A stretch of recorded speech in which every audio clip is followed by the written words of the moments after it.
কাউসার ভাই। জি ভাই। ও কাউসার ভাই বলেন ভাই। ভাই ভিডিও করতে আসলাম, আপনি দেখি ঘুমাচ্ছেন। ভাই যে শীত বাইরে পড়ছে এখন ভিডিও করুন ভাই, একটু শরীরের গরম বানাই। কিন্তু ভাই কম্বল গায়ে দিলে কি শরীর গরম হয়? এই কম্বলের শরীর গরম হবে কেন, কিভাবে গরম হবে? এটা হচ্ছে ইলেকট্রিক বেড হিটার। হাই হাই ভাই, আবার তার মার তো ভাই দেখতেছি। কোনো সমস্যা নাই, হ্যাঁ কোনো ভয় নেই, কোনো রিস্ক নাই। কি করে? এটা ভিতরে অটো ফাইবার দেওয়া আছে, যতটুকু আপনার দরকার হবে ঠিক অতটুকুই গরম দিবে। চামড়াটা আমার পুড়ে যাবে না তো? পুরো চান্স নাই। অটো থার্মোস্ট্যাট সিস্টেম করা।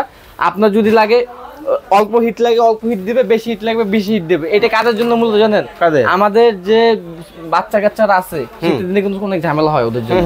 তারপরে কিন্তু যারা অসুস্থ বাবা মাথা কিন্তু থাকে, বৃদ্ধ বাবা মারা, তাদের কিন্তু অবশ্যই আপনার কিন্তু এরকম একটা জিনিস দিতে হবে। মানে এই জিনিস গায়ে দিলেই শরীর গরম হয়ে যাবে? এটা শুধু গায়ে না, আপনি এটা গায়েও দিতে পারবেন। দেখেন এই যে ক্যান ইউ ইউজ ব্ল্যাঙ্কেট, মানে আপনি এটা কম্বল হিসেবে ইউজ করতে পারবেন, আবার চাইলে কিন্তু আপনি ম্যাট্রেস হিসেবে ইউজ করতে পারেন। আপনি ফ্লোরে বিছিয়ে দেন না, এই যে দেখেন এইভাবে বিছিয়েও কিন্তু যাদের বৃদ্ধ বাবা মা আছে, ছোট বাচ্চা আছে, আপনারা যারা বাচ্চা এবং বাবা মাকে নিয়ে টেনশনে আছেন, শীতের মধ্যে অসুস্থতার ভয় থেকে রক্ষা করতে হলে এমন একটা ইলেকট্রিক বেড হিটার বা ব্ল্যাঙ্কেট কিন্তু আপনিও নিতে পারেন। অর্ডার করতে স্ক্রিন দেওয়া যে নাম্বারগুলো আছে, নাম্বার যোগাযোগ করলেই হবে।